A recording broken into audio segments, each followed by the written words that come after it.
Bonjour à tous. Alors, aujourd'hui, on va se retrouver pour une petite vidéo sur l'alimentation et le sport pendant le confinement. Cette vidéo, elle va être en lien direct avec la vidéo de Benjamin sur la préparation physique. D'accord? Euh, on va découper ça selon les journées types d'entraînement pour rentrer un peu plus dans les détails d'un point de vue alimentaire. D'accord? Tout simplement.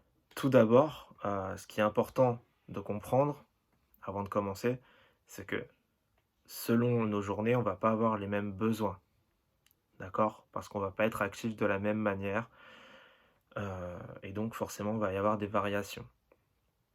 On va commencer donc par la journée de repos, tout simplement, d'accord? Parce que ça va être des conseils assez généraux et plutôt rapides.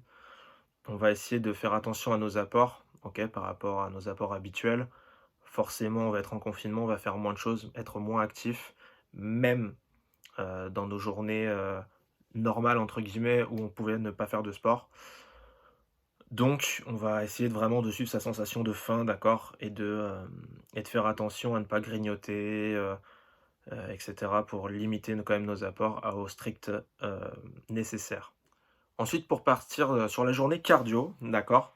La journée cardio, on va avoir des règles qui vont être quand même assez importantes parce qu'en fait, on va brûler énormément, énormément de ressources énergétiques et donc pour ça, forcément, avant l'entraînement, on va avoir besoin, d'apports énergétiques, d'accord? Donc d'un repas, 2 heures à 2 heures et demie avant, pour avoir une bonne assimilation en fait de tout ce qu'on va manger et donc pour que le corps puisse être, à ses pleines performances, on va dire. Ensuite, à la fin de l'entraînement, ce qui va être très important, ça va être de prendre une petite collation. Cette petite collation, d'accord, je prends l'exemple, par exemple, banane yaourt, OK, c'est top. Ça va permettre, en fait, au corps de ne pas être complètement vide d'énergie, OK, et du coup de mieux récupérer et ça va aussi permettre, d'éviter les hypoglycémies. Autre point important pour la cardio, pendant la cardio, on va aussi, perdre beaucoup d'eau. Souvent, on va beaucoup transpirer et cetera. Donc ça va être important, d'avoir un apport, en eau qui va être assez important. OK? Pendant les pauses ou les choses comme ça, on va essayer de prendre des petites gorgées, OK? De boire par petites gorgées, je précise. Ça va vous permettre, d'éviter les ballonnements, d'accord? D'avoir trop d'eau qui stagne dans l'estomac, mais aussi ça va vous éviter d'avoir trop envie d'aller aux toilettes rapidement. Ensuite, on va passer sur la journée de renforcement, musculaire. Pour cette journée-là, hem, on va revenir un peu sur, les mêmes, conseils a priori que, sur, le cardio, donc avoir un bon repas avant, 2 heures à 2 heures et demie avant. Ça va vous permettre, d'avoir, un pic d'énergie en fait tout simplement, d'accord? D'avoir des ressources énergétiques au maximum. La petite collation après, OK, super importante toujours, comme on redit pour avoir une meilleure récupération, mais aussi, éviter les hypoglycémies.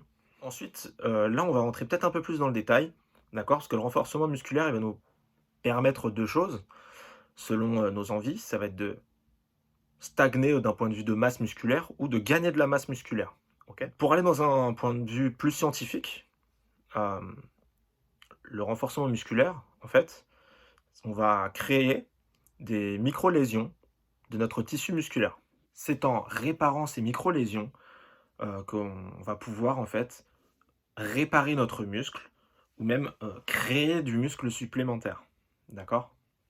Pour cela, on va devoir donc apporter, suffisamment, d'énergie, d'accord, de nutriments à notre organisme par notre alimentation.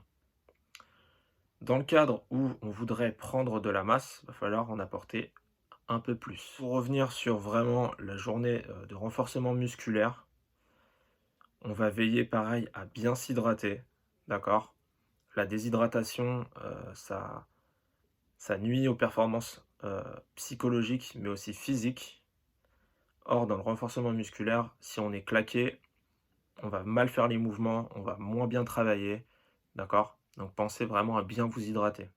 Pour terminer, là-dessus, faites vraiment attention, à bien profiter de votre journée de repos, d'accord?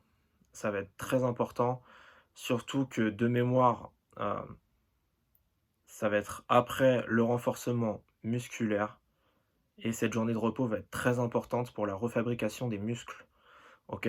Si vous ne laissez pas le temps à vos muscles de se reposer, de se réparer, vous allez les léser en boucle, vous allez faire des dégâts en boucle et vous n'allez pas pouvoir progresser. D'accord? Donc pensez à bien vous reposer aussi, c'est super, super important.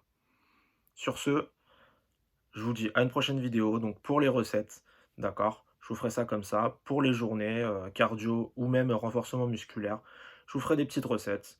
Je vous dis à bientôt. Ciao! Pour résumer, pour la prépa physique, on va devoir prendre un bon repas 2 à 2h30 avant la séance, avoir une collation post-entraînement, bien s'hydrater tout au long de la séance et même après, profiter de la journée de repos pour reconstruire les muscles. Portez-vous bien et à bientôt.